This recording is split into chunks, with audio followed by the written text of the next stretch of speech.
Hello everybody, Michael here for Tactica Imperialis. Welcome to today's video. Today I want to talk about the GW announcements from AdeptiCon. I'm very late, I know, but I had stuff to do, so this is my first chance to actually show you this. So, I'll put a link in the description to the Warhammer community article if you haven't seen it or you just want to get a refresh. I'll be going through it in relative detail as we go along, but I'm not going to cover absolutely everything here. So this is just going to be my thoughts on the rules changes. I'm not going to be talking about the Death Guard here. So I'll say it quickly. Death Guard looked cool. I'd have preferred it to be Angron rather than Mortarion, but fine. Actually, I'd have rather had Perturaba, because then we could actually know what Demon Perturaba looks like. But anyway, different story, different day.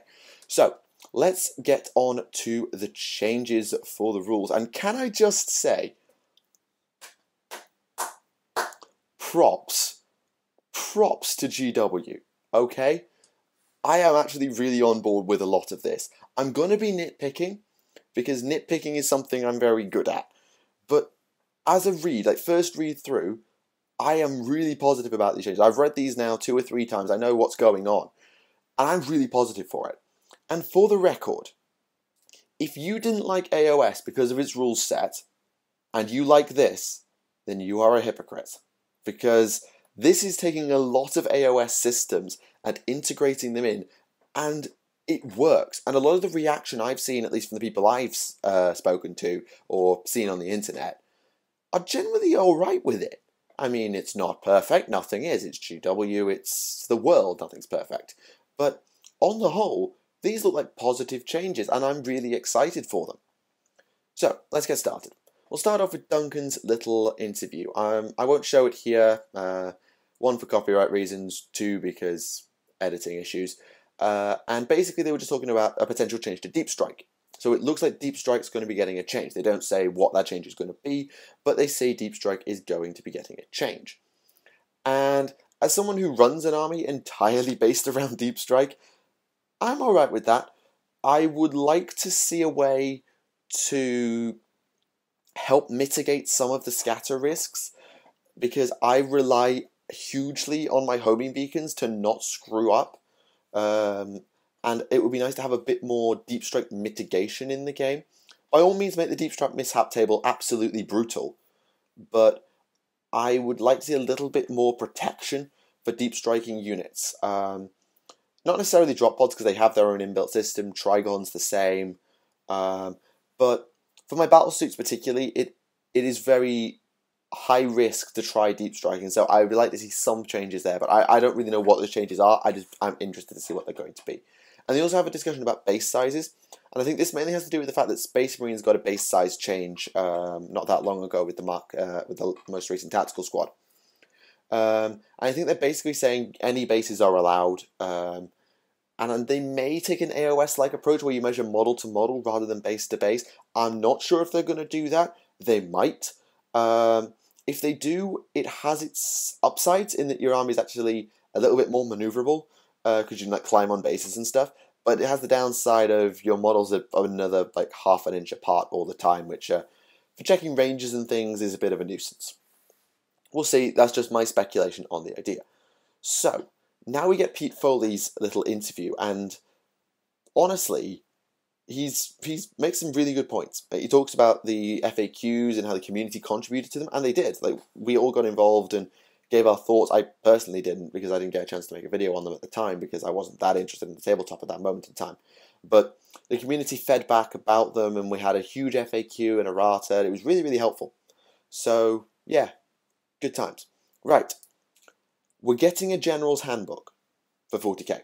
Now, the General's Handbook is basically the Age of Sigmar rulebook, but it's a twist on a rulebook in that it has 3 modes of play. You have open play, which is the original AOS. Anything goes. No points values, no force, or no nothing.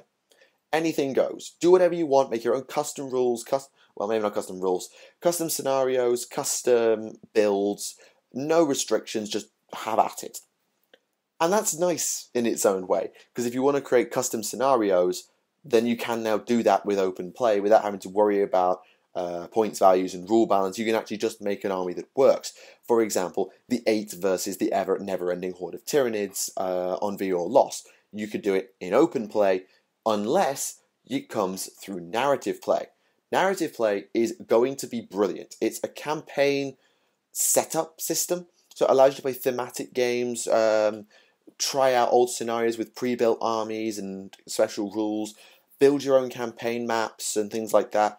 And it sounds restrictive, but it doesn't look very restrictive, and it allows you to do all sorts of things with it. And of course, if you do think it is restrictive, you can just take the elements from that you like and then twist it into open play and do whatever you want. And then you have match play, which is the core rules. That's the competitive meta. That's what you're probably most interested in.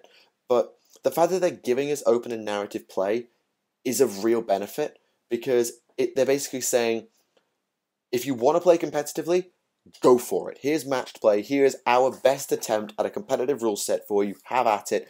But if you're not that sort of person, if you're a casual, if you're a narrative gamer, here's a system for you. If you're a real creative person, or a real custom designer who maybe writes rules in their own time, here's a rule set for you. Just a sandbox. Go with it. Go mad. It's going to be brilliant. I honestly, I'm really on board with this.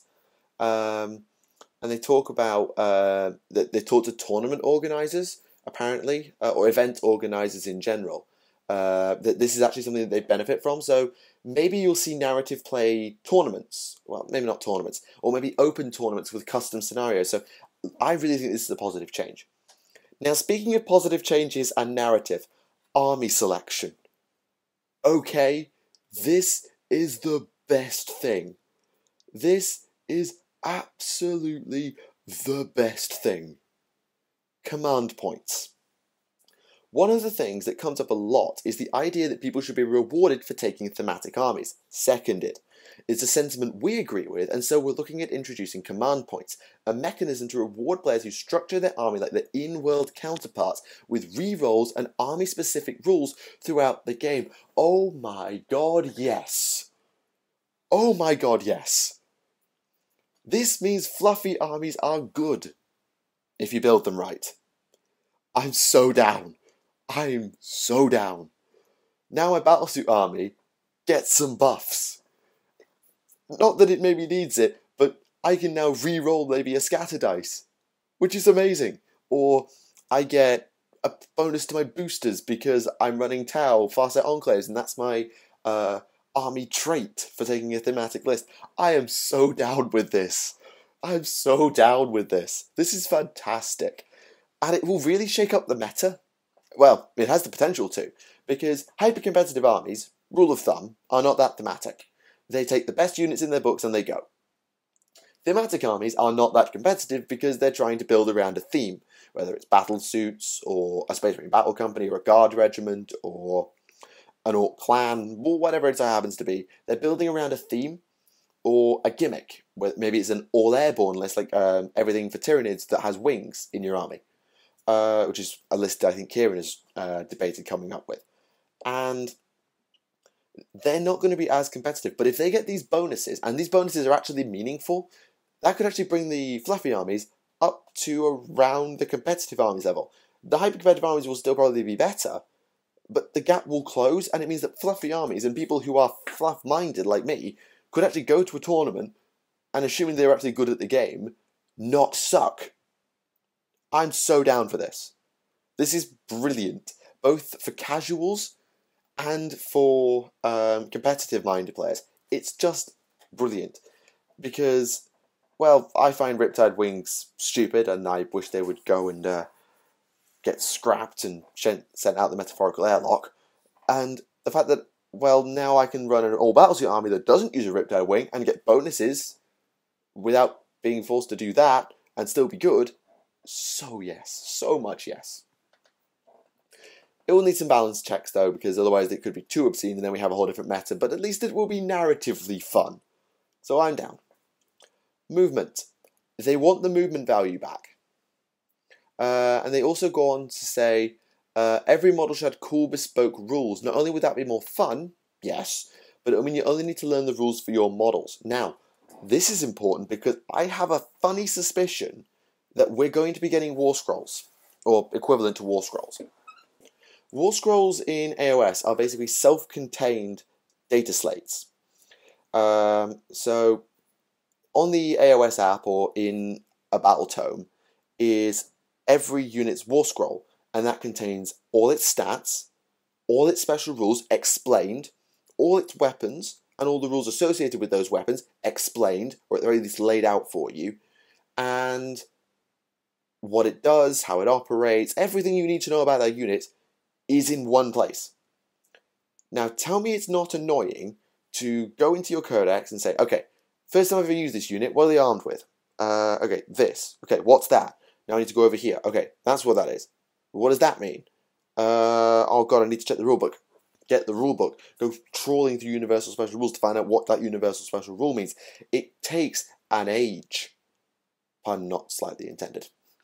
And so it really speeds the game up. And it's a fantastic anti-cheat mechanism. Because if there is literally only one place where all your rules are, you can't just say, oh, I don't have that book on me, or oh, I don't want to go looking through my e-copy, or oh, or some excuse. There's no excuse anymore. This is an anti-cheat mechanism, and it's great. It's fantastic. And it allows you to learn other stuff without having to go out and buy a rule book, and then one codex, then a supplement, and then another supplement, and then a data slate. Because if you just need to check one unit's rules, well, it's just right there. You only need one. Problem solved. So I'm really up for this. As for the movement value should be a good change. It's thematic. It makes sense. And I have to say, this whole set of changes seems to be driving narrative, and I'm very much down with that. I mean, I'm not going to say the entire narrative can translate to the game one-to-one, but a movement value makes sense. And my only concern is whether it will just gimp certain armies and make other ones even more obscene. Because Eldar, by their nature, are very, very fast. And if they're suddenly allowed to move 2 inches farther than everybody else, by default, without any extra special rules or nonsense, that's potentially a bit obscene. And on the flip side, armies like Necrons that are renowned for their slow advance forward, well, if they're now movement 3, well, that's no fun. I haven't played dwarves in fantasy, but having my movement 5 elves was very, very helpful. I'll tell you that for nothing. So I suspect the average move will still be around 6, and that will be the movement speed of your average infantryman. So a guardsman, a Tau Fire Warrior, that sort of thing. Space Marines and Eldar will probably be a little bit faster. Or they might say Guard are movement 5, Marines are move 6, and Eldar are move 7. But at some point you have to draw a line between what's the minima and what's the maxima. You have to have a certain variance, and I hope that variance isn't too wide, because otherwise it could get very, very punishing for certain armies. Good idea, need to be careful on the execution. Speaking of, armor saves. Well, the shooting phase. Armor save modifiers. This comes up almost as often as Sisters of Battle. Ha ha, things we never do. So we're going to bring them back. Oh, never mind, looks like we're going to get Sisters as well then. Yay. Every weapon will have a place, have its place in your army and better represent how you imagine them working in your head. If this makes obscure weapons good again, I'm so down.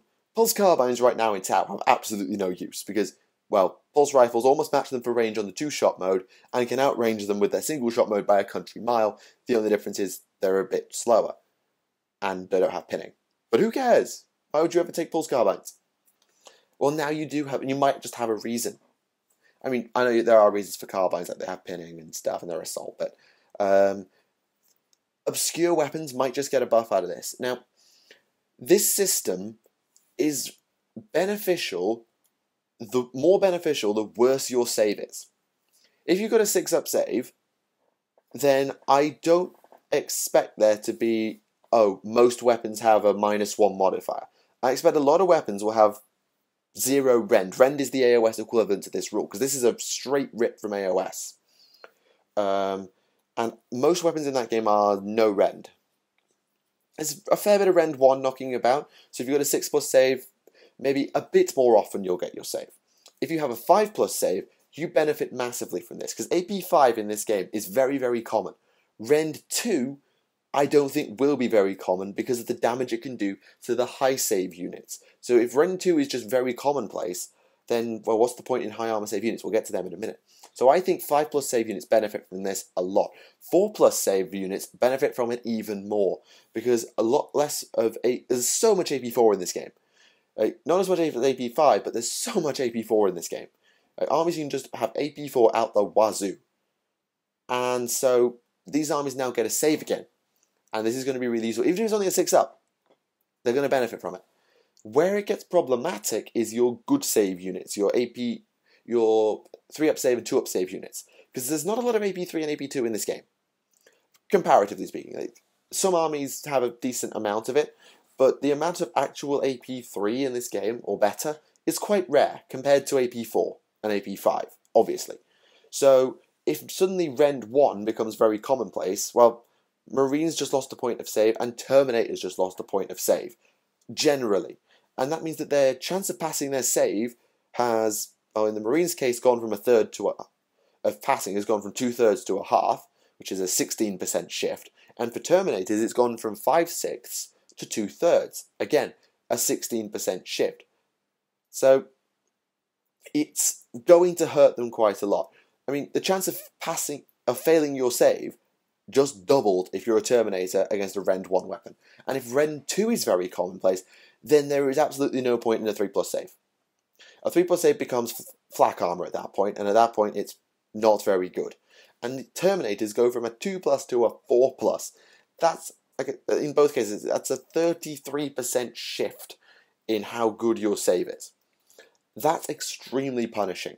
So I'm a little bit worried for those save units, and I think they may have to invest in armor save buffers, whether that be through psychic or passive abilities or activatable abilities. I think armor save buffs are going to become quite common. The 1+ save might actually become a thing, because a 1+ save is still a 1 always fails, but it takes longer for it to be ignored. So when you hit it with a Rend 1 weapon, it just becomes a 2+ save. I don't think you can buff past a 1+. You might be able to, but a 1 still always fails anyway. And I'm also curious to see how this will affect the high-end weapons. Like a bolter will probably get Rend 1.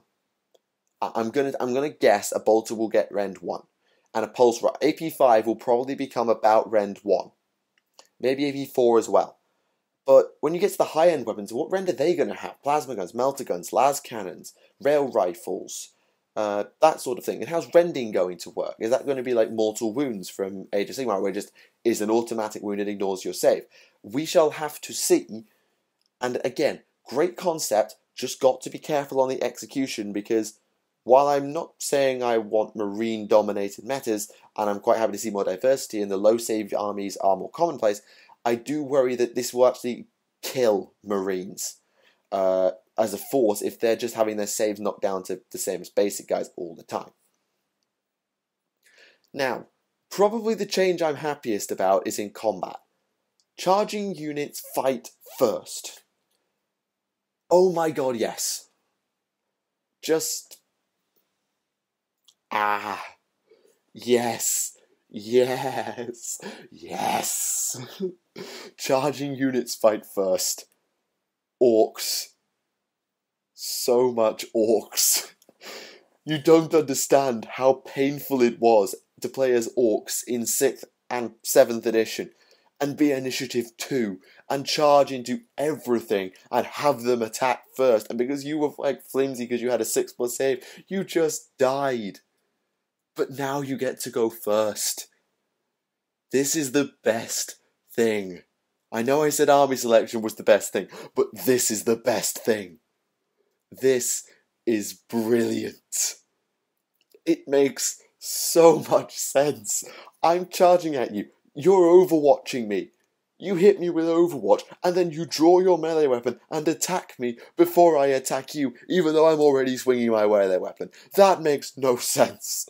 Okay, charging units fight first is fantastic. It's brilliant, and it means that mass charges might actually work now, and it's a better system than AOS. Fantasy had this system. Fantasy had the system where charging units always fight first, and it made launching combats actually worth something, because you guaranteed that you would get the first hit, you guaranteed that you would get the first casualties, you guaranteed that your guys would get to show their worth before they just got massacred by lightning claws or something like that. AOS's system is you go, I go, which is extremely deep and tactical and complicated, but also very annoying, because, oh right, I've got 3 units and they're all going to get massacred and I can only attack with one of them. Yay. Or maybe, no, 2, because one of them's going to get murdered before I get a chance. So this is a really good thing. I'm completely down with this. Yes, yes, yes, yes, yes. Orcs get a huge buff out of this. Tyranids get a huge buff out of this. Heck, even my Battlesuit Tau gets a buff out of this. If I throw them at a vehicle, a dreadnought or something, my fusion blades might actually connect and slice it to pieces first. Who else benefits? Who else really benefits? Guard rushing into a Chaos gun line might actually benefit from this. You might be able to play Swarm the board, Face Rush Guard. It might be a thing. Any army that uses close combat will benefit from this. Necron Lich Guard, they will benefit from this.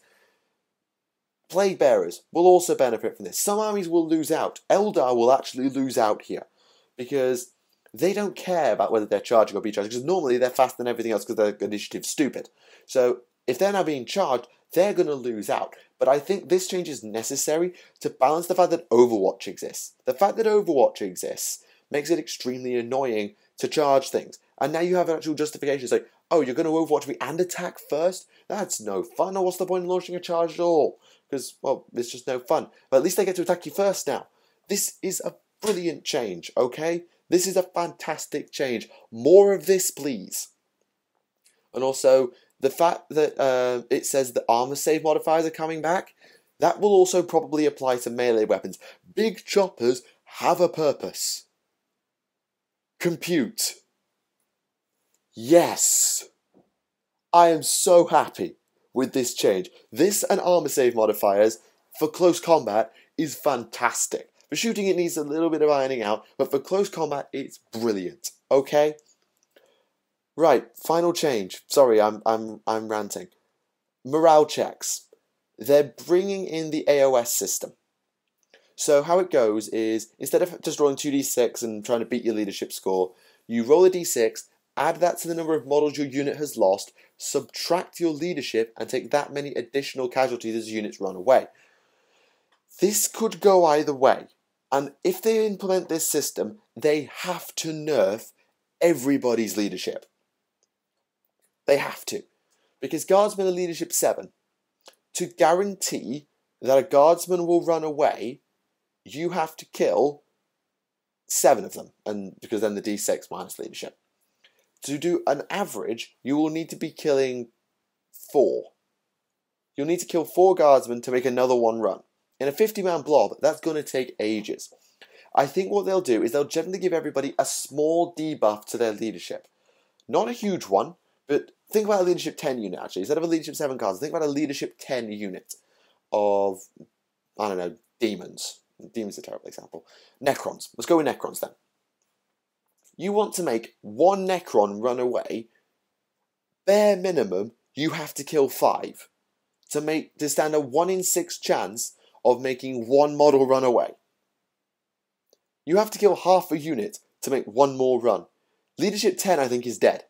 Except on characters, I think Leadership 10 might well be dead. And I'm alright with that. I'm worried about it for me personally because my battle suits really suffer from taking casualties. So, like, for example, actually, this is a really good thing, actually. There's a really good comparison to Kieran's Ogres in AOS. His Ogres are Bravery 6. To make them run, you have to kill an Ogre. That's 4 wounds of Guy. And it sounds extremely hard. But if you can make 1 run, and if you can kill 1 and make another 1 run, you've just killed 8 wounds for the price of 4. And so on the heavy elite units, it's going to be still quite an all or nothing system where if you can cause enough to make a break happen, you're going to reap huge amounts of reward. But causing that break is going to be difficult. And the armor save modifiers combined with this, I think, are going to define potentially the meta going forward. If you can get an army that exploits lead, that has good saves, that aren't too heavily modified and has good bravery, you could actually do a huge amount going forward. So I'm very curious to see how this is going to pan out. And I do think a leadership needs a nerf to make it work, and I'm thinking Fearless might actually go. Stubborn might stay, but Fearless might go just to make this system work. I don't know. We will find out. No, Fearless will stay. Fearless will stay. So I'm really curious about what that system's going to do. Is it a good change? Depending on what they do to the stat line, I think it could actually be, because there's nothing more annoying than have a 30-man block of orcs all leg it. And they never do, because mob rule. Or having a 50-man horde of guardsmen who had their priest sniped out just leg it. Now, if your priest gets sniped out, I'll talk about characters in a second. If your characters get sniped out and you're suddenly down at a terrible leadership and you lose 5 guys, well, sure, you're going to lose another D6, but at least you're not going to lose another 50 as they run away. Big units will gain from this, and small units will lose, but at the same time, small elite units that are tough will be able to tank it so that they don't lose as many members. So I think this is probably, on the whole, a net positive, but it could go either way. Now you might be thinking, well, why don't I just stick a high leadership character in my units, or a fearless character like I mentioned, priests and conscripts? I'm curious to see what they're going to do with characters. I think characters might get changed. I don't know if they're going to run them like AOS, where everybody runs on their own. I think characters still need to rock around in units because, well, it makes sense. They have their honor guards and things like that. But I think characters will get some changes. Challenges will stay if the entire we're still in a unit stays. Other than that, challenges will go because you can just allocate your attacks in a certain way. I just genuinely think characters might get changed. I don't know quite how, but this actually, okay. That's all the changes that GW have put out here from AdeptiCon. I don't think there's anything else that they've talked about. No, nothing I can see. Right. So, what do I think of these changes, I suppose? Well, if you couldn't tell, I'm very happy. These are generally all positive changes. These are all good things. They have the potential to be bad, like the armor save modifier could be done to too much of an extreme, and morale could just become extremely punishing for small armies and just stupidly powerful for horde ones. But overall, I think this is a really good system. And the fact that they've borrowed from AOS, the successes that AOS had, whether you believe it or not, it's succeeded because they've taken its core rules and put them in 40k, and people seem okay with it. So I'm quite happy with it. The narrative push that this game is bringing on is glorious. Thank the Emperor for this. Because 40k for me has always been about the lore. For the longest time, and maybe not always, but for the longest time, the lore has been my primary focus in this game. And now the game's going to reflect that. I'm so happy that it will. Because thematic armies getting bonuses, narrative play becoming a real thing, bolters working like they should, movement values, attackers attacking first in combat. If you just close your eyes and you imagine a battle in your head, that's what you imagine. They're trying to create this realism. Putting your little pieces of plastic into these grand battles and allowing you to quote the overused phrase, forge the narrative. And that's brilliant. I'm so up for this. Okay? I didn't think I'd be this hyped. I really didn't. But I am. And I'm really happy. And I'm now actually okay to say, okay, we might get 8th edition in July now. Because that's been the rumour for so long and I've never quite bought into it. Now I'm willing to buy into it and I can't bloody wait. It has the potential to go wrong. I won't dispute that. There is a risk, and Remley's actually pointed this out on Twitter. It sounds and smells of 2nd edition. Now, I never played 2nd edition, but 2nd edition is infamous for being Hero Hammer. And Age of Sigmar, I won't lie to you, has elements of Hero Hammer, where your characters are just unstoppable killing machines if you have the right ones. And there's a risk that that's going to become the case again. Highly tough, highly maneuverable characters, like Magnus will be a classic example, will benefit a lot from these changes. And yeah, there's some risk there. But if it becomes a hybrid of Age of Sigmar and 40k with elements of other editions thrown in, I think this could be a really happy medium, and I'm really looking forward to 8th edition. Now, the one thing they don't talk about here is vehicles. Are they going to touch vehicles? Now, in 7th edition, I think vehicles are quite alright. The one change I would make is you can only die to a penetrating hit. That's the only change I make to vehicles. Other than that, completely on board with leaving vehicles pretty much as they are. The whole point system works fine. They're generally quite tough, but they're not stupidly tough like they were in 5th edition when parking lot was a thing. So yeah, there you go. Those are my thoughts on the basically 8th edition rules leak or announcement that GW has put out. They say it in, oh, we're thinking of doing this to gauge people's reactions, I suppose. But quite frankly, I'm happy for them to just run with this. I'm going to play the hell out of this. Well, it's kind of my job at this point, but I'm going to play the hell out of this. And whenever we get news, I will make another video like this, and I'll go through it in detail, and we'll talk about it. And I really encourage you to get involved, have a debate in the comments, and really, let's not get overhyped. Let's not start a hype train that goes out of control, and then we just get disappointed. But let's try and go into this with an open mind, because the moment Age of Sigmar was announced, people were just like, oh no, I don't care. That was people's reaction. It's like, oh, right, no points values, ground marines, I'm done. And they never gave it another look. And they really shouldn't have done, because AOS has been a load of fun. And if 40k goes down the route that AOS has gone down, not in its lore, because it could have gone there, we're not going to talk about Gathering Storm 3, it could have gone there, and it still might. It won't, though. We're not having end times. Don't worry. Calm down. End times not a thing. Shush. Shut up. That's not canon. Shut up about it. That's going to become my bloody catchphrase now. Well, I'm completely happy for it to go down a bit of an AOS route. Integrate the best of 40k with the best of AOS. I'm completely happy with it. Anyway, let me know what you think in the comments below, because I'm really interested to see what you guys have to say about all of the changes that have been proposed and some other changes that you'd like to see. Whether it's to psychic powers, or to vehicles, or to flyers, or to deep strike. Maybe speculate on what you think these deep strike changes might be. I'm very interested, and I will try and engage with as many people as I can and get my opinions in, although my email notifications have broken, so I'm not seeing all the comments as they come in. I'll keep up as best I can, and I'll try and talk to all of you as it comes in. So, there we have it. I'm really excited. I'm not like hyped out of control because I can see some of the potential risks, but I'm really excited, and I hope you guys are too. GW, props.